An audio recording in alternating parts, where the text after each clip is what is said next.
everyone, and welcome back to Joe's Metal Mancave vlog. Today we're going to do a response video to Roger over at the Roger Kjørvik channel. Did I say your last name right? I hope so.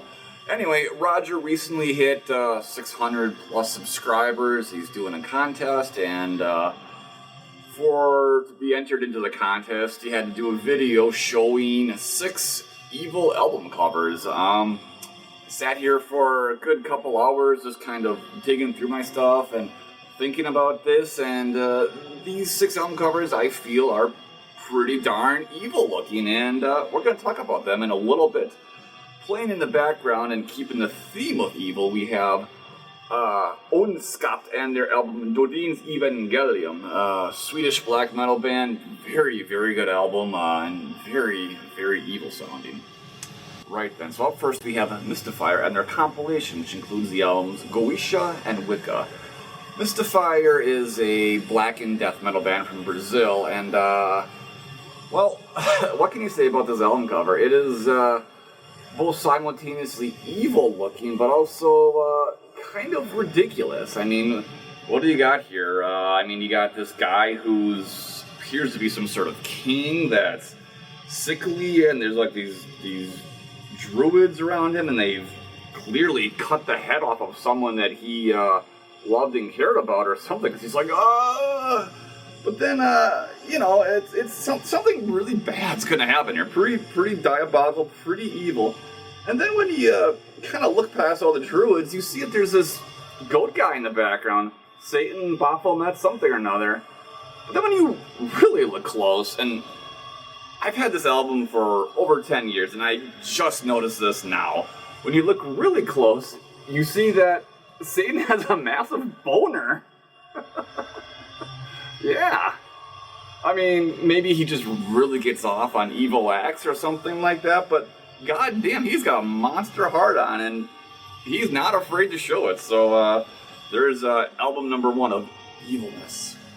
Alright, something a little more serious then. So let's talk about Funeral Mist and their album Salvation. This was the debut album from Funeral Mist, released back in the early 2000s, and for what it's worth, not just the album cover here, but the album itself is one of the most just evil and dark and menacing and just challenging albums ever created. And then to add to the package, and just really to enforce that evilness, is the album artwork, which I should probably take out of the booklet and show you. And let's just kind of take a look at that, man. Yeah, I mean, you have Ariok himself crucified. You have babies that are crucified and dissected, I'm assuming to represent the thieves and Jesus' crucifixion thing, whatever. And then if you look kind of beyond all that, there's, I guess, more angels and just more faces back there. It's a really creepy album cover, and it really works well. And, I mean, all the graphics in this CD are just immense and just really push just the evil spirit. Just an amazing album. One of the best ever created, in my opinion. Yeah, I mean, this is, yeah, I mean, what can you say? It's just a phenomenon. If you've never heard this, I mean, this is essential Swedish black metal, or just you know, metal in general. Just an incredibly dark album. So yeah, Funeral Mist, Salvation. I should have already mentioned this, but the Mystifier artwork was done by a guy named Misha Bass, and the Funeral Mist artwork was done by Ariok himself.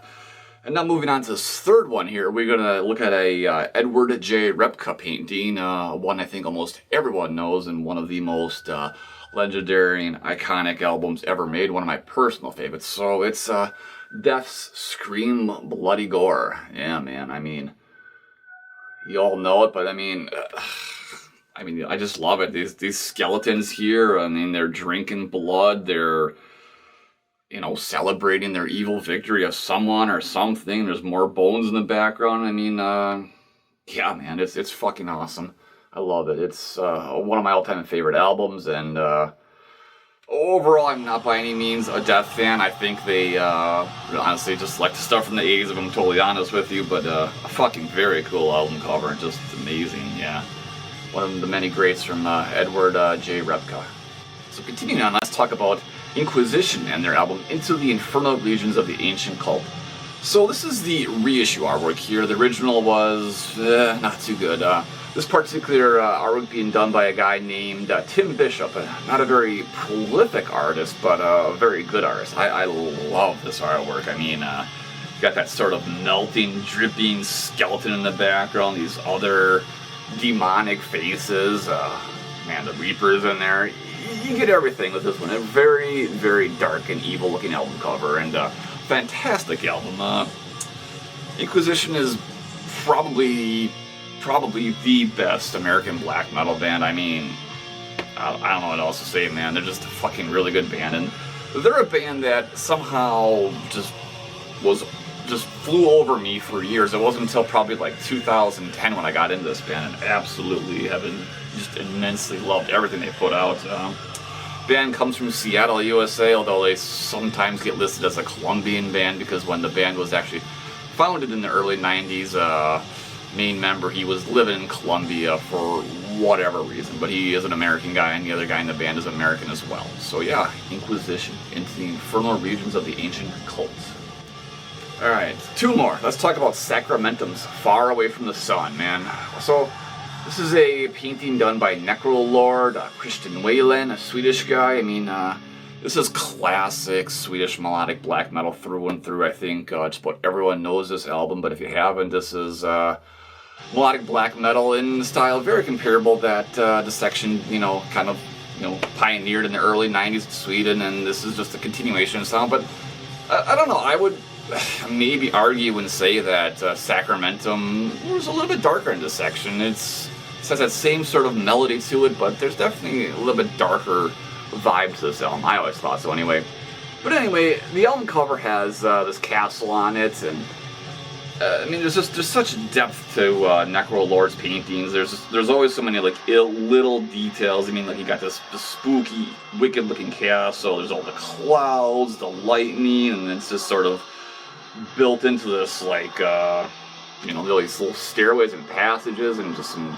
It's like it's like in the side of a mountain or something. I don't know, but it's very, very cool. Very just wicked and dark and evil sounding, and not only that, a phenomenal essential album in my opinion. Right. One more is a very well-known cover. It's a very well-known artist, but to me, this album has always just had this sort of mystique and just true evilness to it. So yeah, it's Burzum's debut album, Burzum. I mean, you got this wandering lost soul in this just desolate, dead, just bleak looking field. I mean, you could just tell by looking at it, like there was once life here, but everything is dead. I mean, it's unbelievable. And I mean, I got into Burzum and I got into this album, back when the internet was still in its infancy, and there wasn't a lot of information out there about these guys, and I would just listen to this album, just kind of stare at that album cover and just be like, man, what is going on? It matches up so well with the atmosphere of the album, at least I think so.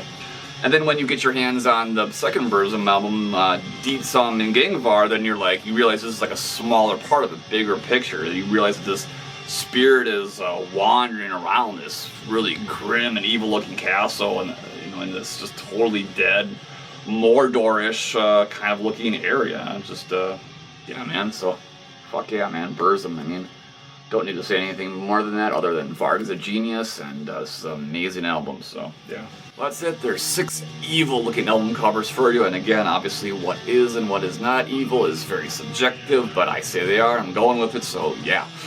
Anyway, thank you, Roger, for the video idea. I hope I win this contest, but if I don't, whatever, it's still fun to do. And thank you for your quality content. I've always enjoyed your channel. It's nice seeing proper pronunciations of Norwegian album titles and band names, obviously, since I suck at it. But keep it up, man. Appreciate you. We all do. And if you guys, anyone out there doesn't know Roger's channel, obviously look it up. He's a Norwegian guy. He's been into all this black metal and death metal stuff since the beginning of this stuff, so he's very knowledgeable and has an amazing collection. He shares usually a couple of videos a week, and it's always entertaining. So thank you, Roger, for what you do, and thank you to everyone that checks out this channel. My name is Joe. See you next time.